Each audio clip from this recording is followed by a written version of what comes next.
This is a demonstration of the prototype ESP32 Smart Relay Controller.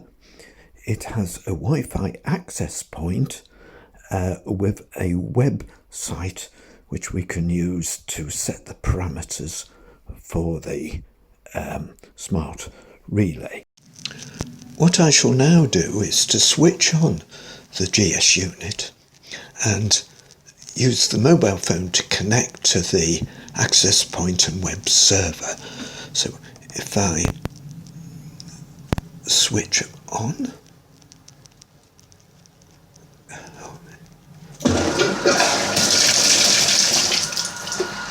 we hear the service pump operate for a couple of seconds, and we've now got the fog roller on for a particular time. Fog roller is on for 20 seconds and off for 20 seconds. I shall now attempt to connect to the access point, go into settings,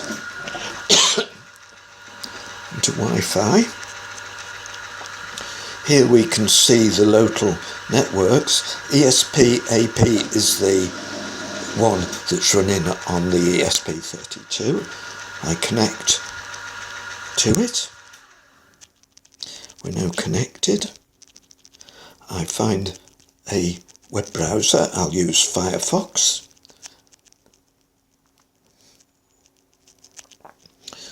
Hopefully Firefox will start up in a second or two. I connect to the EPAS input form. And here we see it starting up. The current time is shown as 13:20, which is actually, no, it's actually shown as 11:24, which is incorrect. If I go into set time and click on it, this is the correct time as from the Android phone. I click OK. I can also set the unit time on, perhaps to 8 o'clock, and the unit time off.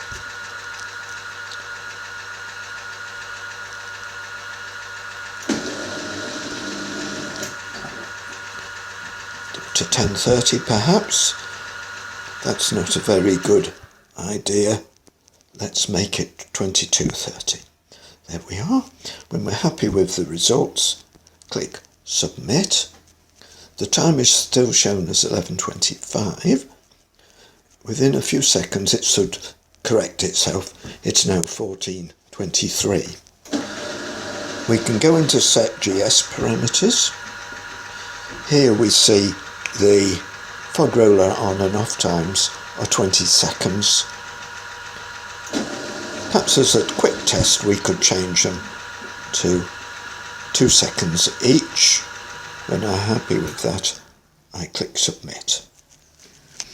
It'll take a couple of seconds for the system to reinitialize. Right.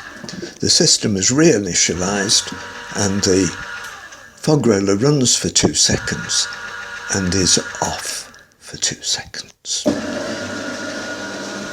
Say we want to put more sensible times in, we might have 10 seconds on.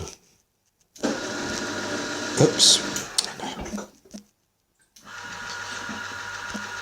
And 10 seconds off, perhaps. Let's see what happens. And it's now on for 10 seconds and off for 10 seconds. So this is a quick demonstration of the access point web server controlling a GS unit.